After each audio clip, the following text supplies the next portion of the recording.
नमस्कार विद्यार्थी मित्रांनो. आज आपण इतिहासाचा जो पाठ पाहतोय तो आहे स्वातंत्र्य चळवळीच्या युगास प्रारंभ. इंग्रजी शिक्षणाचे भारतीय समाज जीवनावर संमिश्र परिणाम झाले. जे इंग्रजांनी भारतामध्ये इंग्रजी शिक्षण जे दिलं यातून भारतीय समाजावर संमिश्र परिणाम झालेला आपल्याला दिसून येतात. सुशिक्षित समाजाने घडवून आणलेल्या प्रबोधनामुळं राष्ट्रीयत्वाच्या भावनेचे बीजारोपण झाले. म्हणजे जे नवीन सुशिक्षित झालेला जो समाज आहे या समाजानं जे प्रबोधन घडवून आणलं, या प्रबोधनामुळे काय झालेलं आहे तर राष्ट्रीयत्वाच्या भावनेचं बीजारोपण झालेलं आपल्याला दिसून येतं. भारताच्या विविध भागामधील किंवा भारताच्या विविध भागातील चळवळीमुळं वेगवेगळ्या प्रांतामधील राजकीय संस्थांचं एकसूत्रीकरण करणं, त्याचबरोबर राजकीयदृष्ट्या जागृत असलेल्या विविध गटांना आणि व्यक्तींना एकत्र आणणं आणि राष्ट्राच्या हिताच्या प्रश्नांकडे लोकांचं लक्ष वेधून राष्ट्राच्या आकांक्षा प्रकट करणं यासाठी एक लिखित अखिल भारतीय स्तरावर राजकीय संघटना उभी करण्यासाठी अनुकूल परिस्थिती निर्माण झाली. आता भारतामध्ये जे प्रबोधन झालं त्या प्रबोधनामुळं, त्याचबरोबर भारतामध्ये वेगवेगळ्या चळवळी वेगवेगळ्या प्रांतामधील ज्या काही चळवळी उभ्या राहिल्या या राजकीय संस्थांचं एक सूत्रीकरण जे झालं, त्याचबरोबर राजकीयदृष्ट्या जागृत असलेले विविध गट किंवा व्यक्ती एकत्र येणं, या सगळ्या गोष्टींमुळे काय झालेलं आहे तर भारतीय स्तरावर राजकीय संघटना उभी राहण्यासाठी अनुकूल परिस्थिती निर्माण झाली. म्हणजे एकंदरीत पूर्ण भारतामध्ये एक संघटना व्हावी या दृष्टिकोनातून ही अनुकूल परिस्थिती निर्माण झालेली आपल्याला दिसून येते. ब्रिटिश राजवटीतील प्रशासकीय केंद्रीकरण. आता ब्रिटिश प्रशासन जे आहे त्या ब्रिटिश प्रशासनामुळं भारतामध्ये खऱ्या अर्थाने एक छत्री अंमल सुरू झाला. म्हणजे संपूर्ण भारतावर ब्रिटिशांचं राज्य होतं. देशभर समान धोरणं, सर्वांना कायद्यासमोर समान दर्जा, यामुळं लोकांमध्ये एक राष्ट्रीयत्वाची भावना विकसित झाली. आता जो ब्रिटिश प्रशासन होतं या प्रशासनानं एक छत्री अंमल सुरू केलेला होता. त्यामुळं संपूर्ण देशभरामध्ये समान धोरणं त्यांनी राबवलेली होती. सर्वांना कायद्यासमोर समान दर्जा, या सगळ्या गोष्टींमुळे काय झालं तर भारतीयांमध्ये एक राष्ट्रीयत्वाची भावना विकसित झाली. ब्रिटिशांनी आपल्या प्रशासनाच्या सोयीसाठी व लष्कराच्या जलद हालचालीसाठी रेल्वे, रस्ते यांचे जाळे उभारले. म्हणजे ब्रिटिशांनी रेल्वे, रस्ते यांचे जाळं उभारलं. का उभारलं तर त्यांना प्रशासन करत असताना या प्रशासनाच्या सोयीसाठी आणि लष्कराची जी जलद हालचाल व्हावी यासाठी रेल्वे आणि रस्ते यांचं जाळं उभारलेलं दिसून येतं. परंतु या भौतिक सुविधांचा मात्र भारतीयांना सुद्धा फायदा झाला. म्हणजे इंग्रजांना जसा फायदा झाला तसा भारतीयांना सुद्धा काय झाला, याचा फायदा झाला. काय भारतीयांना फायदा काय झाला मग तर भारताच्या विविध प्रांतातील लोकांची परस्परांशी काय झाले अधिक संबंध आले आणि भारतीयांचा एकमेकांशी संवाद वाढला आणि या संवादामधून राष्ट्रभावना काय झाली वाढायला लागली. पहा, इंग्रजांनी आपल्या फायद्यासाठी रेल्वे, रस्ते यांचे जाळं उभारलं, परंतु त्याचा फायदा मात्र काय झाला किंवा या भौतिक सुविधांचा फायदा भारतीयांना सुद्धा झालेला दिसून येतो. मग भारतातील जे लोक होते त्यांना विविध प्रांतातील लोकांशी काय झाला संबंध आला, परस्परांशी संवाद वाढला आणि या संवादामधून काय झालं तर राष्ट्रभावना ही वाढीस लागलेली आपल्याला दिसून येते. ब्रिटिशांनी भारतीयांचं जे आर्थिक शोषण केलं ते आपण पाहूया. आता इंग्रज भारतामध्ये हे व्यापारी म्हणून आलेले होते. इंग्रज हे भारतामध्ये काय म्हणून आले होते, व्यापारी म्हणून आले होते व राज्यकारभार करताना त्यांनी ही व्यापारी वृत्ती मात्र सोडली नाही. मग याचा परिणाम काय झाला तर याचा परिणाम म्हणजे भारताच्या संपत्तीचा ओघ अनेक मार्गाने इंग्लंडकडे सुरू झाला. इंग्लंडचे जे साम्राज्यवादी धोरण आहे त्या साम्राज्यवादी धोरणामुळं भारताचं काय झालं आर्थिक शोषण होऊ लागलं.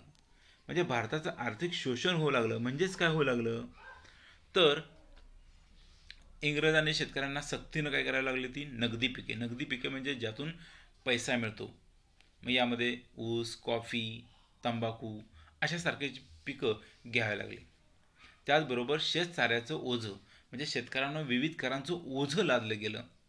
त्याचबरोबर भारतामध्ये पडत असलेला सततचा दुष्काळ यामुळं भारतीय शेतीचा कणा हा मोडलेला होता आणि पारंपरिक उद्योगधंद्यांचा ऱ्हास झाल्यानं बेकारी वाढली. म्हणजे जे इंग्रजांच्या काळामध्ये पारंपरिक जे उद्योग चालत आलेले होते त्या उद्योगधंद्यांचा सुद्धा काय झाला, ऱ्हास झाला. आणि उद्योगधंद्यांचा ऱ्हास झाल्यामुळं त्यात काम करत असणारे जे कामगार आहेत त्यांची बेकारी वाढली, किंवा ते बेकार झाले, त्यामुळे बेकारी वाढली. त्याचबरोबर भांडवलदारांकडून कामगार वर्गाचं काय होत गेलं, शोषण होत गेलं. म्हणजे भांडवलदार जे आहे ते कामगारांचं शोषण करू लागले. त्याचबरोबर जो मध्यम वर्ग होता त्या मध्यम वर्गावर सुद्धा काय झाले, नवनवीन कर हे लादले गेले होते. यामुळं किंवा यासारख्या अशा अनेक गोष्टींमुळं लोकांच्या मनामध्ये असंतोष खदखदत होता. पुढे पाहतो आपण पाश्चात्य शिक्षण. आता वास्तविक पाहता ब्रिटिशांनी त्यांच्या स्वार्थासाठी इंग्रजी भाषा सुरू केली होती. तरी देखील इंग्रजी शिक्षणाचा प्रभाव हा भारतीयांनाच अधिक झाला, किंवा इंग्रजी शिक्षणातून पाश्चात्य शिक्षणाचा प्रसार झाला आणि न्याय, स्वातंत्र्य, समता, लोकशाही अशा नव्या कल्पनांची भारतीयांना ओळख झाली. म्हणजे हे जे शिक्षण दिलं इंग्रजांनी, आणि इंग्रजांनी शिक्षण दिल्यामुळं भारतीयांना पाश्चात्य संस्कृतीशी किंवा पाश्चात्य विचारांची ओळख झाली. त्यामध्ये न्याय, स्वातंत्र्य, समता, लोकशाही अशा नवीन कल्पनांची भारतीयांना ओळख झाली.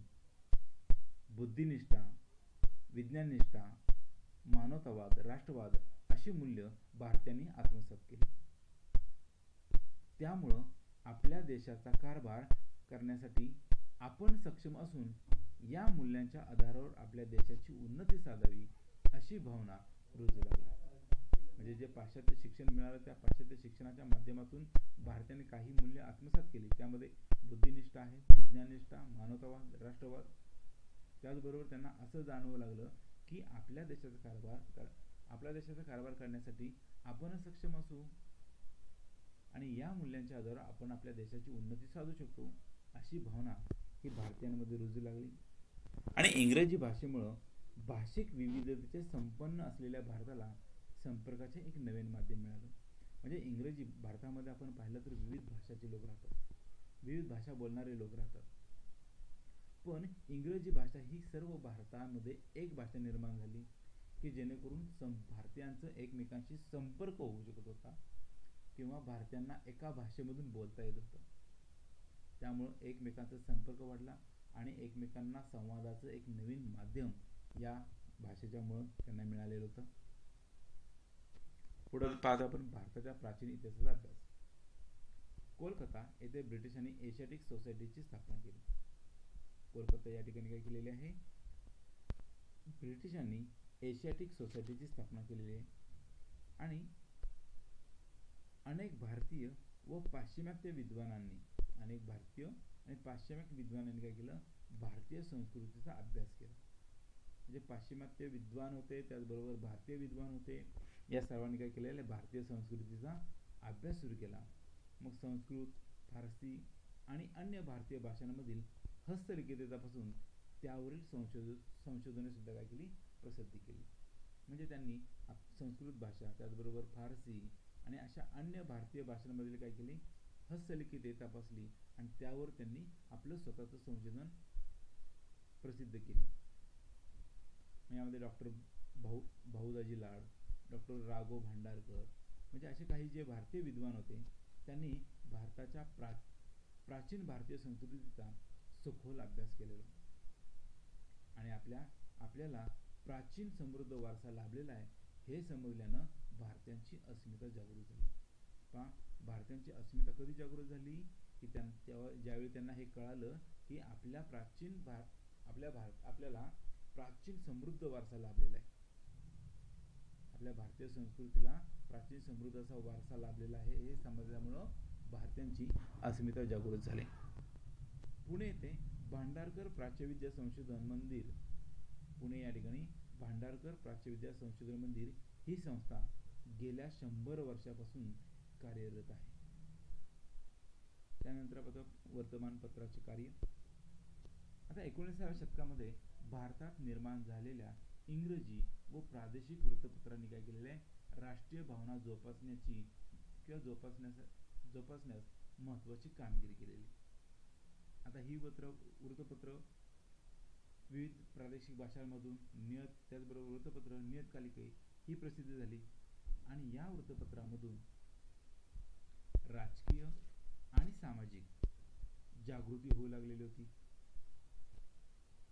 1875 मध्ये भारतात 478 वृत्तपत्र होती आणि या वृत्तपत्रांच्या माध्यमातून जनतेच्या सामुदायिक घराण्यांना वाचा फोडता आली. शिवाय भारतीय जनतेला मार्गदर्शन करण्याचं महत्त्वाचं काम सुद्धा या वर्तमानपत्रांनी केलेले आपल्याला दिसून येते. भारतीय राष्ट्रीय सभेची स्थापना 28 डिसेंबर 1885 रोजी 28 डिसेंबर 1885 रोजी मुंबईतील गोकुळदास तेजपाल संस्कृती पाठशाळेत राष्ट्रीय सभेचं पहिले अधिवेशन भरवण्यात आलं. तसं पाहिलं तर हे अधिवेशन डिसेंबर 1885 ला पुणे या ठिकाणी घेण्यात येणार होतं. परंतु त्याचवेळी पुण्यामध्ये कॉलेराची साथ सुरू झाली. त्यामुळे हे अधिवेशन 28 डिसेंबर 1885 रोजी मुंबईमधील गोकुळदास तेजपाल संस्कृती पाठशाळेमध्ये भरवण्यात आलेलं होतं. आणि या अधिवेशनामध्ये भारताच्या विविध प्रांतातील 72 प्रतिनिधी या अधिवेशनासाठी आलेले होते. जे मुंबईमध्ये राष्ट्रीय अधिवेशन भरलं ते भरणार होतं पुणे या ठिकाणी, परंतु पुण्यामध्ये काय सुरू झालं तर पुण्यामध्ये कॉलेराची साथ सुरू झाली. त्यामुळे हे अधिवेशन कुठे केलं तर मुंबईमधील जे गोकुळदास तेजपाल संस्कृत पाठशाळा आहे या पाठशाळेमध्ये राष्ट्रीय सभेचं पहिलं अधिवेशन भरवलं. आणि या अधिवेशनासाठी भारताच्या विविध प्रांतांमधील 72 प्रतिनिधी हे या अधिवेशनासाठी आलेले होते. त्याचबरोबर कोलकाता येथील नामवंत वकील, त्यांचं नाव आहे व्योमेशचंद्र बॅनर्जी, हे या अधिवेशनाचे कोण होते अध्यक्ष होते. आणि या सर्वांनी मिळून या सभेमध्ये भारतीय राष्ट्रीय सभेची म्हणजे त्याला आपण इंडियन नॅशनल काँग्रेसची स्थापना केलेली दिसून येते. आता ही राष्ट्रीय सभा स्थापन करण्यामध्ये एका ब्रिटिश अधिकाऱ्याचा पुढाकार होता. त्यांचं नाव आहे ॲलन ऑक्टेवियन व्ह्यूम. सर ॲलन व्ह्यूम या ब्रिटिश अधिकाऱ्याने या राष्ट्रीय सभेच्या स्थापनेत काय केला होता पुढाकार घेतलेला होता. भारतीयांना प्रशासनात अधिक प्रतिनिधित्व मिळावं, जे भारतीय लोक आहेत त्या भारतीयांना प्रशासनामध्ये अधिक प्रतिनिधित्व मिळावं, त्याचबरोबर ब्रिटिश शासनाने लष्करी खर्चात कपात करावी अशा प्रकारची मागण्या किंवा निवेदनं ही ब्रिटिश सरकारकडे पाठवण्यात आलेली होती. आता ही जी राष्ट्रीय सभा आहे या राष्ट्रीय सभेची उद्दिष्ट काय होती, म्हणजे ही राष्ट्रीय सभा कशासाठी स्थापन करण्यात आली तर भारताच्या निरनिराळ्या भागातील लोकांना धर्म, वंश, जात, भाषा, भौगोलिक प्रदेश अशा प्रकारचे भेद विसरून एका व्यासपीठावर आणणं हे एक वैशिष्ट्य होतं. म्हणजे भारतामधलं कुठल्याही प्रकारचं लोकांमध्ये धर्मावरून, वंशावरून, जातीवरून, भाषेवरून किंवा भौगोलिक प्रदेशावरून असा कुठलाही भेद न करता सर्वांनी काय व्हावं एका व्यासपीठावर यावं हे उद्दिष्ट होतं.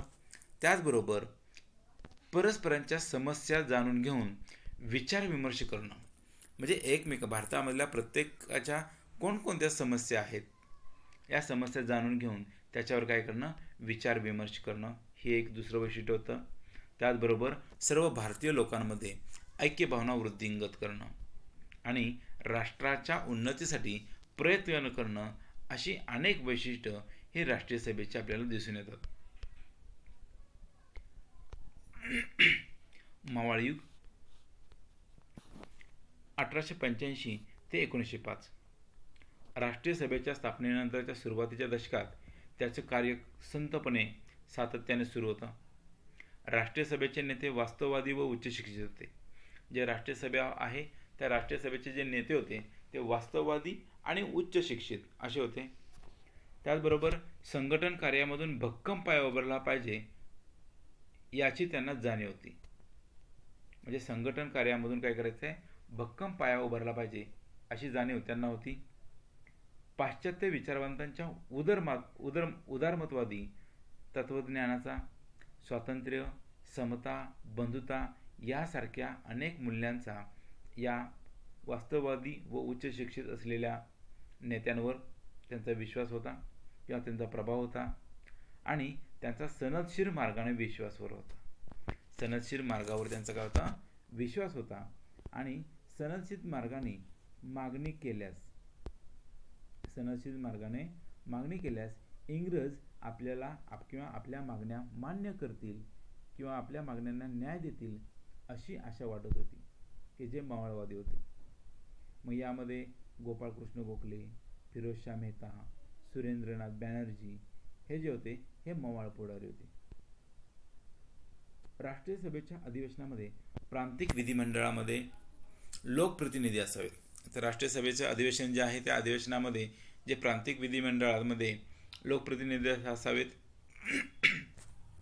त्याचबरोबर सुशिक्षित भारतीय जे आहेत त्यांना नोकऱ्या मिळाव्यात. त्याचबरोबर वाढत्या लष्करी खर्चात कपात व्हावी, लोकांच्या कायदेशीर हक्कांचं रक्षण व्हावं.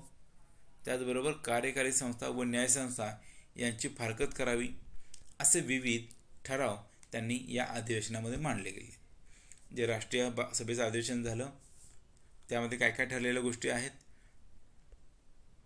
तर त्यामध्ये आपल्याला दिसून येतं की प्रांतिक विधिमंडळामध्ये लोकप्रतिनिधी असावेत, सुशिक्षित भारतीयांना नोकऱ्या मिळाव्या, वाढत्या लष्करी खर्चात कपात व्हावी, त्याचबरोबर लोकांच्या कायदेशीर हक्कांचं रक्षण व्हावं म्हणून कार्यकारी संस्था व न्यायसंस्था यांची फारकत करावी, असे विविध ठराव या ठिकाणी मांडण्यात आलेले होते. राष्ट्रीय चळवळीत फूट पाडण्यासाठी यानंतरच्या काळात मात्र ब्रिटिशांनी एका नीतीचा अवलंब केला, ते म्हणजे फोडा आणि राज्य करा. फोडा आणि राज्य करा या नीतीचा अवलंब त्याने केलेला दिसून येतो. जहाल युग 1905 ते 1920. तर राजकीय दृष्ट्या जागृत असलेले भारतातील सर्व नेते जात, धर्म, भाषा, प्रांत सर्व भेद बाजूला सारून राष्ट्रीय सभेच्या व्यासपीठावर एकत्र येत होते. म्हणजे ही राष्ट्रीय सभेची स्थापना जी झाली ती सर्वांनी एकत्र यावं यासाठी केलेली होती. आणि भारतामधील सर्व नेते हे इतर सर्व काही भेदभाव बाजूला सारून हे राष्ट्रीय सभेच्या व्यासपीठावर एकत्र येत होते. आणि राष्ट्रीय सभेची उद्दिष्ट व सनदशीर मार्गाने चळवळ पुढे नेण्यावर त्यांचे एकमत असले तरी त्यांच्या कार्यपद्धतीत मात्र मतभेद होते. आणि हे मतभेद तात्विक स्वरूपाचे होते. राजकीय चळवळीतील या मतभेदावरून दोन प्रमुख राजकीय गट झाले. म्हणजे हे राजकीय चळवळीमध्ये काय झाले, मतभेद झाले आणि मतभेद होऊन त्यामधून काय झाले, दोन प्रमुख किंवा दोन राजकीय गट हे काय झाले तयार झालेले आपल्याला दिसून येतात. एक म्हणजे शांततेच्या सनदशीर मार्गाचा पुरस्कार करणारे ते मवाळ, म्हणजे एक मवाळ गट की जे शांततेच्या आणि सनदशीर मार्गाचा पुरस्कार करणारे.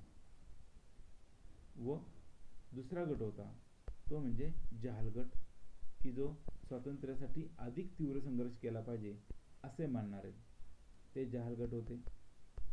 मग या गटामध्ये लाला लजपतराय, बाळ गंगाधर टिळक आणि बिपिनचंद्र पाल, म्हणजे यांना आपण लाल बाल पाल असं म्हणतो. लाल म्हणजे लाला लजपतराय, बाल म्हणजे बाळ गंगाधर टिळक आणि पाल म्हणजे बिपिनचंद्र पाल. तर हे जहाल गटाचे पुढारी मानले जात होते.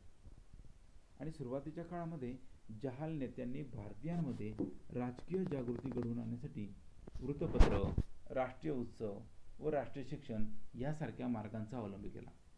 जहाल नेत्यांनी काय केलेलं आहे, लोकांमध्ये जागृती घडवण्यासाठी वृत्तपत्र, राष्ट्रीय उत्सव आणि राष्ट्रीय शिक्षण या मार्गांचा अवलंब केला दिसतो. आणि लोकमान्य टिळकांनी सरकारच्या दडपशाहीवर घणाघाती टीका केलेली दिसून येते, तेही आपल्या वृत्तपत्रामधून. टिळकांची दोन वृत्तपत्रे होती, एक म्हणजे केसरी आणि दुसरा मराठा. या दोन वृत्तपत्रामधून काय केलेलं आहे, लोकमान्य टिळकांनी सरकारच्या दडपशाहीवर घणाघाती टीका केलेली आपल्याला दिसून येते. त्याचबरोबर बंगाल प्रांतामध्ये अमृत बजार पत्रिका हे जहालमतवादी विचारांचं मुखपत्र होतं. बंगाल प्रांतामध्ये अमृत बजार पत्रिका हे जे जहालमतवादी होते या जहालमतवादी विचारांचे प्रमुख हे मुखपत्र होतं. आणि आपापसातील भेद विसरून लोकांनी एकत्र यावं, त्यांच्यात विचारांचं आदानप्रदान व्हावं, राष्ट्रपुरुषांच्या कार्यातून सामान्य जनतेला प्रेरणा मिळावी या हेतूनं टिळकांनी शिवजयंती आणि गणेशोत्सव या उत्सवांचं आयोजन केलं होतं. आता टिळकांनी शिवजयंती आणि गणेशोत्सव या उत्सवांचं आयोजन करण्यापाठीमागचा हेतू काय होता तर एक म्हणजे लोकांनी सर्व भेदभाव विसरून एकत्र यावं, त्यांच्यामध्ये विचारांचं आदानप्रदान व्हावं, त्याचबरोबर राष्ट्रपुरुष जे आहेत त्या राष्ट्रपुरुषांच्या कार्यातून सामान्य जनतेला काय मिळावी, प्रेरणा मिळावी. हे जे काही हेतू आहेत ते हेतू टिळकांनी काय केलेले आहेत, किंवा हे हेतू साध्य करण्यासाठी टिळकांनी शिवजयंती आणि गणेशोत्सव या उत्सवांचं काय केलेलं दिसून येतं, आयोजन केलेलं दिसून येतं. राजकीय करण्यासाठी लोक एकत्र आले तर सरकार त्यांना बंदी घालेल. त्यांना असं वाटत होतं की ज्या राजकीय कारणासाठी जर लोक एकत्र आलं तर सरकार त्यांना काय करेल, बंदी घालेल. परंतु धार्मिक कारणासाठी लोक एकत्र आले तर सरकार त्यावर मात्र बंदी घालू शकणार नाही, असं त्यांचं मत होतं. टिळकांनी मंडालेच्या तुरुंगामध्ये असताना गीता रहस्य हा ग्रंथ लिहिलेला आहे. टिळक ज्यावेळी मंडालेच्या तुरुंगामध्ये होते त्यावेळी त्यांनी तुरुंगामध्येच काय लिहिलेलं आहे, गीता रहस्य हा ग्रंथ लिहिलेला आहे. आणि या ग्रंथाचा गाभा जो आहे तो कर्मयोग असून लोकांनी कृतिशील राहावं यावर त्याचा भर होता. म्हणजे गीता रहस्याचा जो गाभा आहे तो म्हणजे कर्मयोग, आणि लोकांनी कृतिशील राहावं यावर काय होता, त्याचा भर होता. त्याचबरोबर स्वभाषा, स्वसंस्कृतीविषयी प्रेम, त्याचबरोबर आस्था बाळगणारी पिढी निर्माण व्हावी यासाठी जहाल नेत्यांनी शिक्षण संस्था स्थापन केल्या. आता जहाल नेत्यांनी शिक्षण संस्था स्थापन केलेल्या त्या कशासाठी केल्या, तर ते म्हणजे स्वभाषा, स्वतःची भाषा, स्वसंस्कृतीविषयी प्रेम, आस्था बाळगणारी पिढी निर्माण व्हावी यासाठी या जहाल नेत्यांनी काय केलेलं होतं, शैक्षणिक संस्था स्थापन केलेल्या दिसून येतात. आणि लक्षावधी लोकांनी स्वातंत्र्य चळवळीमध्ये भाग घेऊन सरकारला आव्हान देऊन संघर्ष केला तरच यश मिळेल असं नेत्यांचं मत होतं. असं जहाल नेत्यांचं मत होतं की जे लक्षावधी लोक आहेत त्यांनी स्वातंत्र्य चळवळीत भाग घेतला आणि सरकारला जर आव्हान दिलं किंवा सरकारला आव्हान देऊन संघर्ष केला तरच आपल्याला काय मिळेल, यश मिळेल, असं या जहाल नेत्यांचं मत होतं. आणि चळवळ अधिक तीव्र करावी यावर त्यांचं एकमत होतं. पण त्यांनी सशस्त्र बंडाची भूमिका न घेता, म्हणजे हातामध्ये शस्त्र न घेता व्यापक जन आंदोलन उभारलं पाहिजे असं आग्रहाने प्रतिपादन केलं. जरी जहाल भूमिका असली तरी मात्र काय करायचं नाही, तर हातामध्ये शस्त्र घ्यायचं नाही, तर हातामध्ये शस्त्र न घेता व्यापक जन आंदोलन उभारायचं असं त्यांचं आग्रहाने त्यांनी प्रतिपादन केलेलं दिसून येतं. आणि मवाळांनी स्वातंत्र्य चळवळीचा पाया घातला आणि जहाल लोकांनी मात्र जहालांनी ही चळवळ काय केली, पुढे नेली. 1897 मध्ये पुण्यामध्ये काय झालं, तर पुण्यामध्ये प्लेगच्या साथीने काय केला, हाहाकार उडवलेला होता. 1897 मध्ये जे पुणे शहर आहे किंवा पुणे या ठिकाणी या प्लेगच्या साथीने काय केला होता, हाहाकार उडवलेला होता. आणि या प्लेगच्या साथीमध्ये अनेक लोक ही काय झाली होती, बळी पडलेली होती किंवा मृत्युमुखी पडलेले होते. आणि या साथीचं निराकरण करण्याचा ब्रिटिशांनी काय केला, प्रयत्न केला. परंतु त्यासाठी लोकांच्या भावनांचा त्यांनी विचार केला नाही.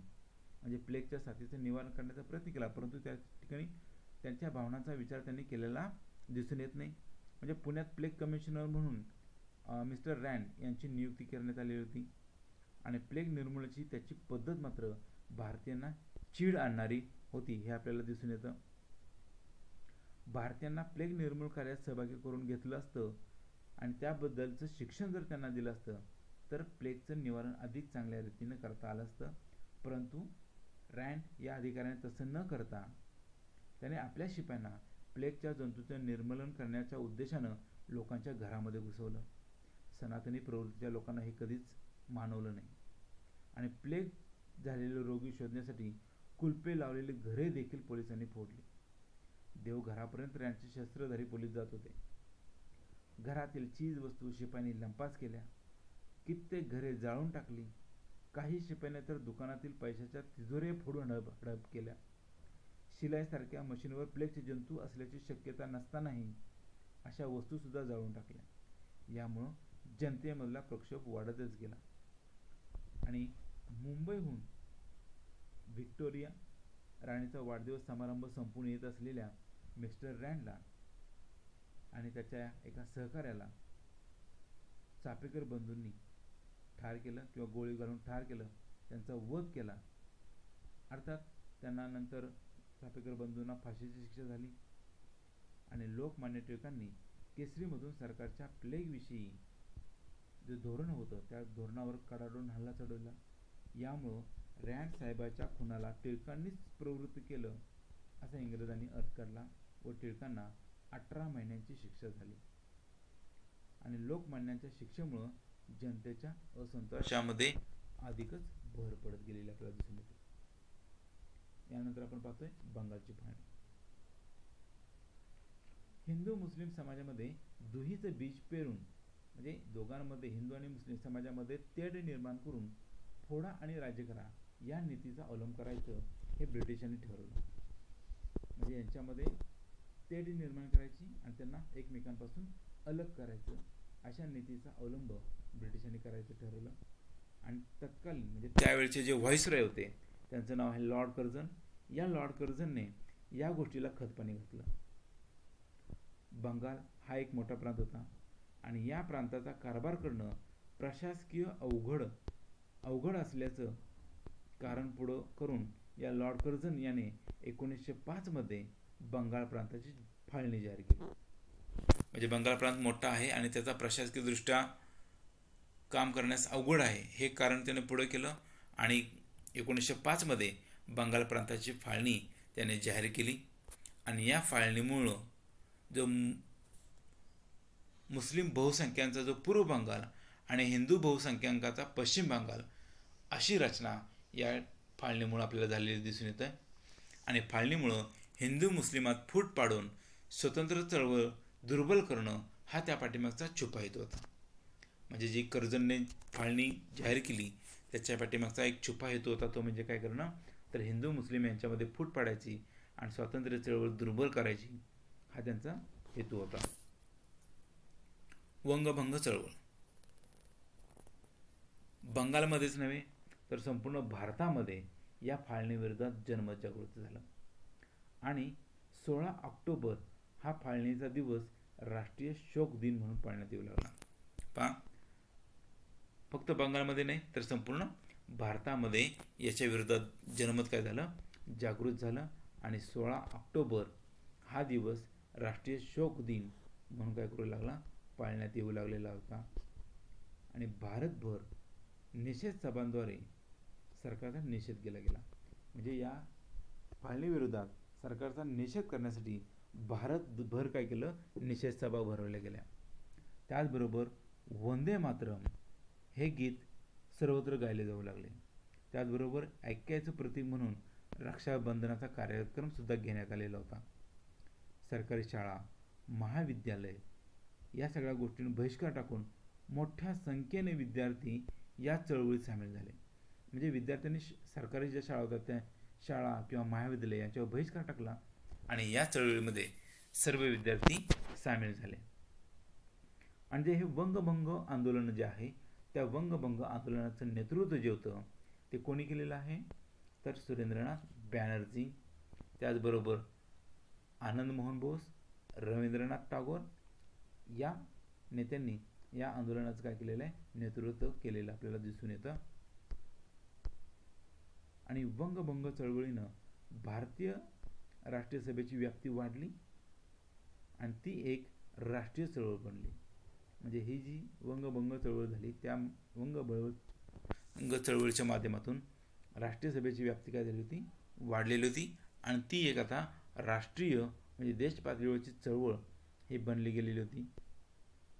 आणि असंतोषाची भारतीयांच्या असंतोषाची तीव्रता पाहून 1911 साली ब्रिटिशांनी बंगालची फाळणी रद्द केली. म्हणजे 1905 साली फाळणी केली आणि नंतर ती 1911 साली ती पुन्हा रद्द केलेली दिसून येते. राष्ट्रीय सभेची चतुर्सूत्रे 1905च्या राष्ट्रीय सभेच्या अधिवेशनाचे अध्यक्ष नामदार गोखले होते आणि त्यांनी जे वंगभंग आंदोलन झालं त्या आंदोलनास पाठिंबा दिलेला होता. 1906च्या अधिवेशनाचे अध्यक्ष दादाभाई नौरोजी होते. म्हणजे 1906 साली जे राष्ट्रीय सभेचे अधिवेशन झालं त्या अधिवेशनाचे जे अध्यक्ष होते ते कोण होते? दादाभाई नौरोजी होते. आणि दादाभाई नौरोजी यांनी स्वराज्य या शब्दाचा सर्वप्रथम उच्चार त्यांनी त्यावेळी केलेला दिसून येतो. आणि त्यांनी अध्यक्षीय भाषणामध्ये एकजूट करा, नेटाने प्रयत्न करा, एकजूट करा आणि नेटाने प्रयत्न करा आणि स्वराज्याचे ध्येय साध्य करा, म्हणजे आज जे लक्षावधी बांधव दारिद्र्य, उपासमार व रोगराई यांना बळी पडत आहेत त्यांना वाचवता येईल. त्यांनी काय सांगितलेलं आहे? अध्यक्षीय भाषणामध्ये त्यांनी सांगितलेलं आहे की सर्व भारतीयांनी एकजूट करा, नेटाने प्रयत्न करा आणि स्वराज्याचं ध्येय साध्य करा, म्हणजे आज जे लक्षावधी बांधव दारिद्र्य, उपासमार व रोगराई यांना बळी पडत आहेत त्यांना वाचवता येईल व सुधारलेल्या राष्ट्रात भारताला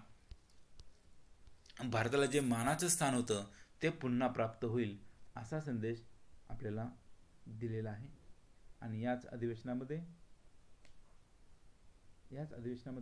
स्वराज्य, स्वदेशी, राष्ट्रीय शिक्षण व बहिष्कार ही चतुर्सूत्री राष्ट्रीय सभेने एकमताने स्वीकारली. म्हणजे राष्ट्रीय सभेची ही चतुर्सूत्रे कुठली? स्वराज्य, स्वदेशी, राष्ट्रीय शिक्षण आणि बहिष्कार. स्वदेशी चळवळीमुळं आपण स्वयंपूर्ण व स्वावलंबी होऊ. स्वदेशीच्या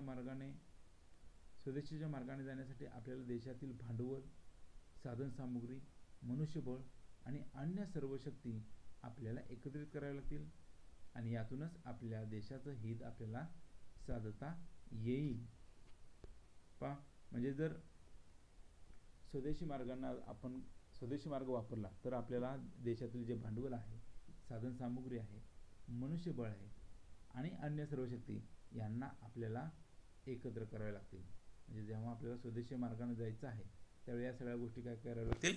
एकत्रित कराव्या लागतील आणि यामधूनच आपल्या देशाचं हित आपल्याला साधता येईल. परदेशी वस्तू व मालावर बहिष्कार ही पहिली पायरी. मग यासाठी काय करावं लागेल? तर परदेशी ज्या वस्तू आहेत आणि परदेशी माल आहे यांवर काय करायचा? बहिष्कार घालायचा. आणि दुसरी पायरी म्हणजे किंवा त्याच्या पुढची पायरी ते म्हणजे परदेशी राजवटीवर बहिष्कार. ही पुढची पायरी. म्हणजे अशा प्रकारच्या गोष्टी ठरवल्या गेल्या आणि बहिष्कारामुळं ब्रिटिश साम्राज्याच्या मुळावरच घाव घालता येईल असं या नेत्यांचं मत होतं. पुढे पाहतोय जहाल व मावळ यांच्यातील मतभेद. राष्ट्रीय सभेतील विचारसरणीतील मतभेद हे 1907 सालच्या सुरत अधिवेशनात विकोपाला गेलं. म्हणजे राष्ट्रीय सभेमध्ये मतभेद होतेच, परंतु हे मतभेद 1907 सालच्या जे सुरत या ठिकाणी अधिवेशन झालं या अधिवेशनामध्ये मात्र हे मतभेद फार विकोपाला गेले. स्वदेशी व बहिष्कार हे ठराव बाजूला ठेवण्याचा मावळांचा प्रयत्न होता. म्हणजे जे जहालवाद्यांनी स्वदेशी आणि बहिष्कार हे ठराव मांडले तर हे ठराव बाजूला ठेवण्याचा काय होता? मावळांचा प्रयत्न होता आणि तो यशस्वी होऊ नये अशी जहालवाद्यांची खटपट होती. नामदार गोखले, सुरेंद्रनाथ बॅनर्जी, फिरोजशाह मेहता अशा मावळ पुढाऱ्यांनी काय केलं? तर जहाल नेते राष्ट्रीय सभा काबीज करण्याचा प्रयत्न करत आहेत असा त्यांनी आरोप केला. म्हणजे जे मावळ नेते होते त्यामध्ये नामदार गोखले, सुरेंद्रनाथ बॅनर्जी आणि फिरोजशाह मेहता असे जे पुढारी होते त्यांनी एक आरोप केला, तो म्हणजे जहाल नेते जे आहेत हे जहाल नेते राष्ट्रीय सभा काबीज करण्याचा काय करत आहेत? प्रयत्न करत आहेत असा त्यांनी आरोप केला. आणि यामध्ये लाला लजपत राय यांनी मध्यस्थी करण्याचा प्रयत्न केला आणि भारतीय राष्ट्रीय सभा हे राष्ट्रीय व्यासपीठ असून त्यामध्ये फूट पाडून चालणार नाही असं हे टिळकांचं मत होतं. म्हणजे राष्ट्रीय सभा जी आहे ती अखिल भारतीय स्तरावरची एक व्यासपीठ आहे, राष्ट्रीय व्यासपीठ आहे आणि त्यामध्ये फूट पडून चालणार नाही असं टिळकांचं मत होतं. पण या अधिवेशनाच्या वेळी तणाव वाढला आणि तडजोड अशक्य झाल्याने अखेरीस या भारतीय राष्ट्रीय सभेमध्ये फूट पडली. एक जहालवादी आणि एक माओवादी असे दोन भाग झाले. ब्रिटिश सरकारची दडपशाही. वंगभंग आं- वंग वंगभंगानंतर सुरू झालेले जे प्रभावी जनआंदोलन पाहून सरकार अस्वस्थ झालं. म्हणजे जे वंगभंग आंदोलन झालं आणि त्यामधलं जनआंदोलन पाहिलं किंवा जनतेचा रौद्र रूप पाहिलं, ते पाहून सरकार काय झालं, अस्वस्थ झालं. आणि या आंदोलनाला पायबंद घालण्यासाठी सरकारनं काय केलं, दडपशाहीचं धोरण स्वीकारलं. मग त्यांनी काय केलं त्यासाठी, तर सार्वजनिक सभांवर कायद्याने बंदी घातली. आणि जे लोक हा कायदा मोडतील अशा कायदा मोडणाऱ्यांना कठोर शिक्षा केल्या. त्याचबरोबर जी शाळकरी मुले यामध्ये सहभागी झाली त्यांना सुद्धा फटके मारले गेले. वृत्तपत्रांवर अनेक निर्बंध लादले आणि सरकारवर टीका केल्याच्या आरोपावरून अनेक छापखाने सुद्धा काय केले, जप्त केले. लेखकांना, संपादकांना तुरुंगामध्ये डांबलं. सरकारने जहाल नेते जे होते त्या जहाल नेत्यांवर कडक कारवाई केली आणि याची तीव्र प्रतिक्रिया ही बंगालमध्ये उमटली. पहा, दडपशाहीचा मार्ग अवलंबला. दडपशाहीमध्ये त्यांनी काय केलेलं आहे, तर हा कायद्याने सार्वजनिक सभांवर बंदी घातली आणि हा कायदा जो कोणी मोडेल त्यांना कठोर शिक्षा केल्या. शाळकरी मुले जे होती सहभागी होणारे त्यांना सुद्धा फटके मारले. वृत्तपत्रांवर अनेक निर्बंध लादले किंवा सरकारवर टीका केल्याच्या आरोपावरून अनेक छापखाने जप्त केले. लेखकांना, संपादकांना तुरुंगामध्ये डांबलं. त्याचबरोबर सरकारने जहाल नेत्यांविरुद्ध सुद्धा कडक कारवाई केली आणि या सगळ्यांची तीव्र प्रतिक्रिया मात्र कुठं उमटली, ती म्हणजे बंगालमध्ये. मग यामध्ये क्रांतिकारकांनी गोळीबार, बॉम्ब हल्ले करणे असे मार्ग पत्करले. म्हणजे शेवटी नाईलाज असतो, या क्रांतिकारकांनी काय केलं, गोळीबार, बॉम्ब हल्ले करणं हे किंवा असा मार्ग त्यांनी पत्करला. आणि या बॉम्ब हल्ल्याचे समर्थन केसरी पत्रातून करणाऱ्या लोकमान्य टिळकांवर मात्र काय केलं, राजद्रोहाचा आरोप ठेवला आणि त्यांना 6 वर्ष म्यानमार येथील जो मंडाले तुरुंग आहे त्या मंडालेच्या तुरुंगामध्ये पाठवलं गेलं. त्याचबरोबर बिपिनचंद्र पाल यांना कारावासाची शिक्षा ठोठावली. तर लाला लजपत राय यांना पंजाबमधून हद्दपार केले. म्हणजे ही इंग्रजांनी दडपशाहीच्या पद्धतीनं या सगळ्या गोष्टी केलेल्या आपल्याला दिसून येतात. त्यानंतर आपण पाहतोय मुस्लिम लीगची स्थापना. वंगभंग आंदोलनामध्ये राष्ट्रीय सभेला जनतेचा प्रचंड प्रतिसाद मिळत होता आणि या सगळ्या गोष्टींमुळं ब्रिटिश सत्ताधीश जे होते ते काय झाले, बेचैन झाले आणि इंग्रजांनी फोडा आणि राज्य करा या नीतीचा काय केला, अवलंब केला. आणि मुस्लिमाचे हितसंबंध जपण्यासाठी त्यांनी स्वतंत्र राजकीय संघटना असली पाहिजे असा त्यांनी प्रचार केला. पहा, म्हणजे इंग्रजांनी जे भारत आणि मुस्लिम यांच्या हिंदू आणि मुस्लिम यांच्यामध्ये जे ऐक्य होतं ते ऐक्य नष्ट करण्यासाठी त्यांनी फोडा आणि झोडा फोडा आणि राज्य करा अशा नीतीचा अवलंब केला, पुन्हा अवलंब केलेला दिसून येतो. मग यामध्ये त्यांनी सांगितलं की मुस्लिमांचं हितसंबंध जपण्यासाठी त्यांनी काय करावी, स्वतःची एक राजकीय संघटना असली पाहिजे असा त्यांनी प्रचार सुरू केला. आणि या ब्रिटिश सरकारच्या प्रोत्साहनामुळे मात्र काय झालं, तर मुस्लिम समाजामध्ये एक उच्च वर्णीय एक शिष्टमंडळ आगा खान यांच्या नेतृत्वाखाली गव्हर्नर जनरल लॉर्ड मिंटो यांना भेटलं आणि लॉर्ड मिंटो व अन्य ब्रिटिश अधिकारी यांच्या उत्तेजनानं 1906 मध्ये मुस्लिम लीगची स्थापना झाली. पहा, इंग्रजांनी फोडा आणि राज्य करा या नीतीचा अवलंब केला आणि या नीतीचा अवलंब करून त्यांनी मुस्लिमांना भडकवलं आणि त्यांच्यामार्फत एक मुस्लिमांची एक स्वतंत्र संघटना त्या ठिकाणी निर्माण केली. इसवी सन 1906 मध्ये मुस्लिम लीगची स्थापना झाली. त्यानंतर पाहतो आपण मोर्ले मिंटो कायदा. भारतीय जनतेमध्ये ब्रिटिश सरकारच्या कामाबद्दल असंतोष होता. भारतीय लोक आहेत किंवा भारतीय जनता आहे आणि या भारतीय जनतेच्या मनामध्ये ब्रिटिश सरकारच्या कामाबद्दल जो असंतोष होता आणि भारतीय जनतेच्या दारिद्र्याचं मुख्य कारण म्हणजे ब्रिटिशांचं आर्थिक धोरण. म्हणजे भारतीय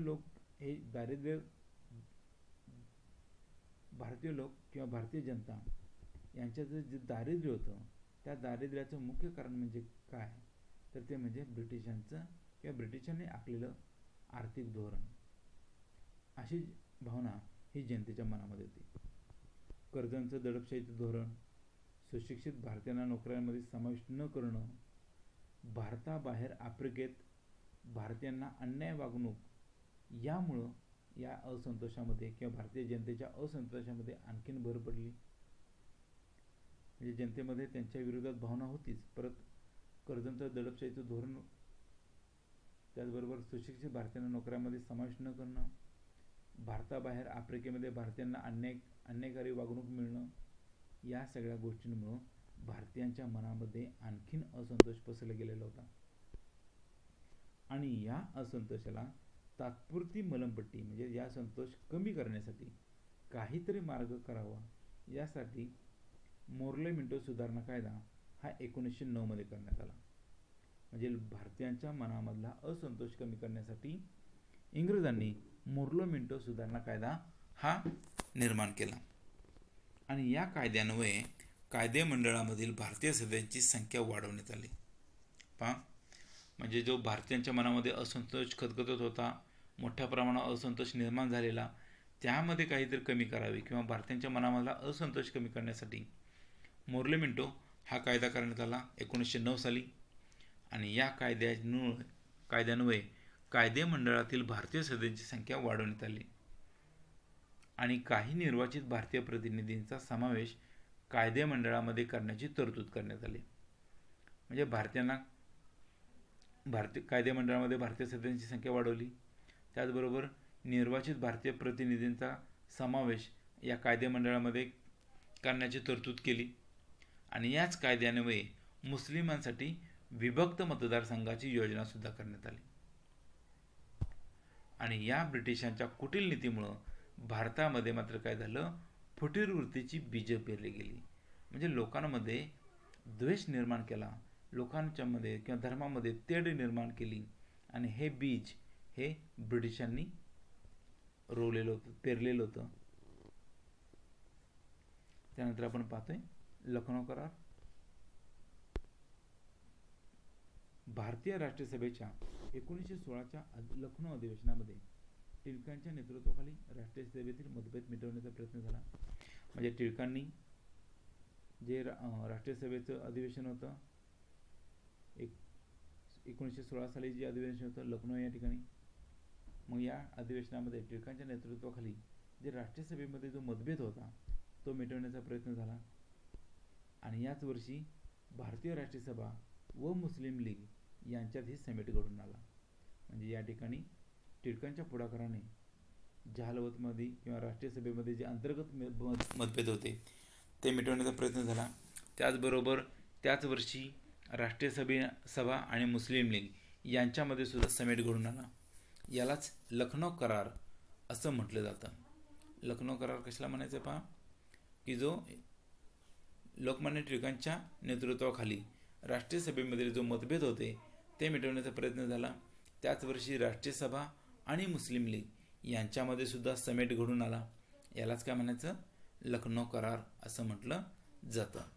आणि या करारानुसार मुस्लिमाच्या विभक्त मतदारसंघांना राष्ट्रीय सभेने मान्यता दिली आणि राजकीय अधिकार मिळवण्याच्या कार्यात राष्ट्रीय सभेशी सहकार्य करण्याचं मुस्लिम लीगनं मान्य केलं.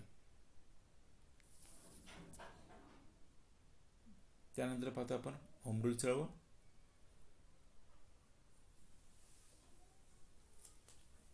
एकोणीसशे चौदा मध्ये टिळकांची मंडालेच्या तुरुंगामधून सुटका झाली.